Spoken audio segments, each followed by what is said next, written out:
Hello అండి. ఆకునైతే గుర్తుపట్టారా? అదే అండి వామాకు. మన పెరట్లో పెరిగే వామాకు. దీంతో బజ్జీలు చేసుకోవచ్చని మీకు తెలుసా? ముందుగా నీళ్ళల్లో మంచిగా ఆకుల్ని రుద్ది కడిగి పక్కకు పెట్టుకోండి. తర్వాత నేనైతే ఇంత ఆకుకి ఒక హాఫ్ కప్పు శనగపిండి తీసుకున్నాను, 2 స్పూన్స్ బియ్యపిండి, కొంచెం వామ, కొంచెం ఉప్పు, కొంచెం కారం అన్నీ వేశాక వాటర్ పోసి మంచిగా మిక్స్ చేయాలండి. ఎలాంటి సోడా కూడా అవసరం లేకుండా మంచిగా పొంగుతూ వస్తూ ఉంటాయి. వీటిని పిండిలో ముంచి ఒక్కొక్క ఆకు మరుగుతున్న ఆయిల్లో వేయాలి. అంతే అండి. చూడండి ఎలా పొంగుతున్నాయో.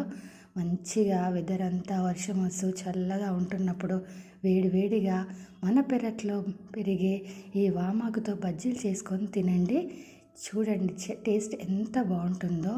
చిన్న పిల్లల నుంచి పెద్దవాళ్ళ వరకు అది ఎంతో ఇష్టంగా తింటారు. ఒక్కసారి ట్రై చేయండి. ఈ ఆకు నుంచి ఎన్నో లాభాలు ఉన్నాయండి. దగ్గు, జలుబు, ఆస్తమా, ఉబ్బరం, జీర్ణక్రియని మెరుగుపరుస్తుంది. ఇంత